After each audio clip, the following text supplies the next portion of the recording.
da membrana plasmática. A membrana plasmática, ela tem uma função de delimitar o volume celular, ou seja, ela vai dizer qual a região celular, ela vai selecionar tudo aquilo que entra e tudo aquilo que sai, vai fazer o reconhecimento e sinalização celular, que é justamente ali pelo glicocálice, né? Controle de trânsito de substâncias e íons que se dá, geralmente, né, principalmente, pelas proteínas. Falei para vocês aí das substâncias e temos aí representado nas setas cada uma delas. Nessa imagem de agora, temos as proteínas representadas pelo roxo, né? Roxo não, desculpa. Pelo laranja. Temos o colesterol representado pelo roxo. Temos em azul a bicamada fosfolipídica. Nessa imagem aqui vocês conseguem ver melhor, né? Que temos aqui a cabeça hidrofílica, a cauda hidrofóbica e a parte aqui de baixo também, ó, cauda hidrofóbica encontrado com a outra cauda hidrofóbica da de cima e a cabeça voltada para a parte interna. Então, só explicando de novo, temos a cabeça voltada para a parte externa e interna e temos aqui no meio da membrana plasmática as caudas da bicamada voltadas, né, para dentro, justamente para manter aí aquela proteção, tá? E especializações da membrana plasmática. Quando eu falo de especializações da membrana plasmática, eu falo de funções a mais do que elas têm de forma principal, tá? Quando eu falo também de especializações, eu digo que nem toda célula apresenta essas especializações, apenas algumas células apresentam. E as que apresentam têm funções características que a gente vai ver exemplos, tá? Então, cada célula do nosso corpo tem a função de realizar determinadas funções do nosso organismo. Por isso, a membrana sofre 3 tipos de especializações. Eu coloquei aqui 3 tipos, porém existem aí outras especializações de membrana também, tá? Porém, aqui eu coloquei só alguns exemplos, os principais. O primeiro exemplo temos aí na imagem do lado direito, representando as microvilosidades. O que seriam as microvilosidades? As microvilosidades são aí substâncias que permitem a superfície celular de absorção, a superfície de contato da célula. Basicamente, imaginem aí, essas microvilosidades se encontram, né, em determinadas substâncias, em determinados locais, como por exemplo as células do epitélio intestinal. Tentem imaginar que essas microvilosidades são como se fossem dedos. Tá? Não dedos que pegam determinadas substâncias e seguram e agarram, não, tá? São como se fossem dedos em que no espaço desses dedos vão passar substâncias. Imaginaram? Então, ok. Agora que vocês imaginaram, pensem então na dificuldade que teria das substâncias de passar por alguns desses dedos. Tá? Então, as microvilosidades, quando chegam determinadas substâncias neles, eles ajudam a capturar, ajudam a absorver essas substâncias.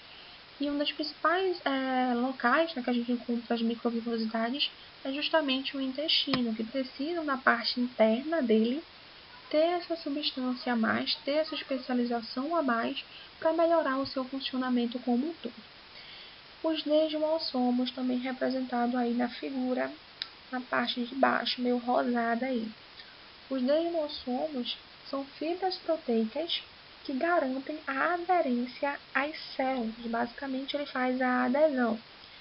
E os interdigitações, os interdigitais, né, eles atuam basicamente para promover uma união maior entre as células. E essa união maior, tanto dos desmossomos, como essa aderência da célula dos desmossomos, nós temos em células epiteliais.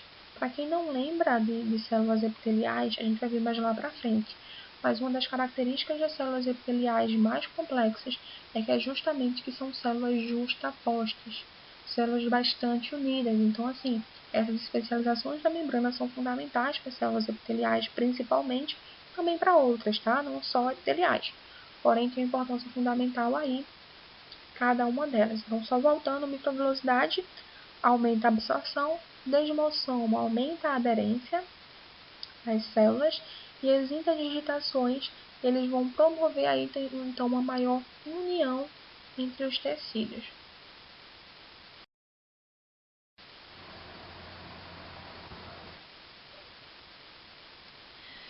Transporte através da membrana plasmática. Bom, antes de falar dos tipos de transporte, vamos falar aqui de alguns conceitos que é importante que vocês saibam. Primeiro, o que é soluto, o que é solvente. Soluto, tudo aquilo que é dissolvido. Solvente, aquilo que dissolve, tá? Um exemplo de soluto clássico aí que se vê, sal. Um exemplo de solvente clássico, água, né? Água é o solvente universal, como se diz, tá? Então, temos aí o soluto e temos o solvente. Gradiente de concentração. Quando eu falo de gradiente de concentração, eu falo de uma quantidade determinada de substância. Quando eu falo da quantidade de determinada substância, eu falo que essa substância ela pode estar em maior quantidade, essa substância pode estar em menor quantidade, ou ela pode estar de forma igualitária em dois locais que estão ali dependentes. Eu vou mostrar para vocês isso aí representado melhor, detalhadamente nos próximos slides. Porém, é importante que vocês saibam a definição. Quando eu falo de hipotônico, eu falo que ele tem menos concentração. Quando eu falo de hipertônico, eu falo que ele tem uma maior concentração. E isotônico, eu tenho uma concentração ali igualitária.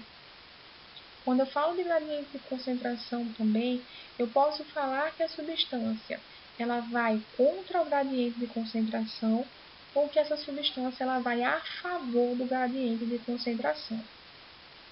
O gradiente de concentração, basicamente, ele tenta pegar uma substância, tá? Determinada substância, um soluto, e levar esse soluto para um outro local, para que esses dois locais que estão ali coexistindo tenham aquele soluto de uma forma igualitária. Se eu tenho de forma igualitária o soluto de dois lados, eu tenho então um ambiente isotônico, tá? E esse ambiente isotônico, essa passagem de substância de um meio hipertônico para um meio hipotônico, levando aqueles dois locais a um isotônico, eu tenho então um transporte passivo, ou seja, eu estou indo de um ambiente de maior concentração, ou seja, um ambiente hipertônico, e estou passando esse soluto para um ambiente que estava anteriormente hipotônico, né? Fazendo com que os dois locais se tornem isotônicos. Então, essa passagem de maior concentração para o de menor concentração, ela se dá justamente através do transporte passivo, né? Ele não tem gasto energético. Quando se dá contra o gradiente de concentração, ou seja, quando o soluto ele vai do lugar que se tem menos para o lugar que se tem mais, nós temos então um gasto energético, ou seja, eu estou indo contra o gradiente de concentração, eu tenho então um transporte ativo. Só para tentar simplificar um pouco. Transporte ativo se tem gasto energético, transporte passivo não tem gasto energético, ok? Transporte ativo, gasto energético, transporte passivo, não gasta energia. E por que isso? Porque imaginem aí um metrô. Imaginaram um metrô na hora de pico, né? Tá cheio de gente. Pipocando de gente que você acha até que, né? Tem até medo de cair ali. Nem medo você tem, né? Porque não tem lugar para cair. Mas enfim. Imaginou um metrô lotado aí no horário de pico. Imaginou. Quando você está no metrô lotado, você quer entrar no metrô, você está fora, né? Tá cheio de gente fora do metrô querendo entrar no metrô. E você tá lá no meio da muvuca, né? Tá lá no meio do povo. Quando você tá lá no meio do povo querendo entrar no metrô, você tá indo então a favor do gradiente de concentração. Por quê? Porque você tá indo num lugar que tem um monte de gente, né? Um monte de gente, para um lugar que não tem gente nenhuma, né? Dentro do metrô tá sem ninguém e fora do metrô tá cheio de gente. Então, tem uma ali cheia de gente fora do metrô querendo entrar no metrô. Ok? Então, eu estou indo a favor do gradiente de concentração. É um meio hipertônico para um meio hipotônico. Então, eu não vou gastar energia. Por que eu não vou gastar energia? Tu vai fazer força para entrar no metrô? Não vai. Primeiro que tu vai ser empurrado, né? Já até medo de como é que vai ficar lá depois, né? Porque você vai ser empurrado. Não precisa nem gastar energia, o povo lhe leva, né? Então, você vai a favor do gradiente de concentração. Quando eu falo que você está indo contra o gradiente de concentração, imagine agora uma situação diferente.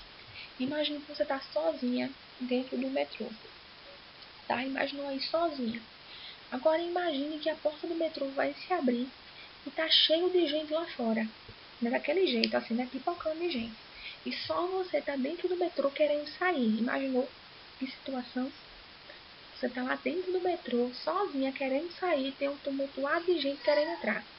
Então, para você conseguir sair, você vai gastar uma energia muito grande para conseguir, porque isso seria ir contra o gradiente de concentração e por isso seria um transporte ativo, porque você vai estar gastando energia para conseguir sair desse local. Deu para entender mais ou menos? Então, nesses exemplos que eu dei, o meu hipertônico, hipotônico, isotônico, soluto, solvente, se ficou alguma dúvida, falem lá no Google Sala de Aula que a gente vai tentando resolver.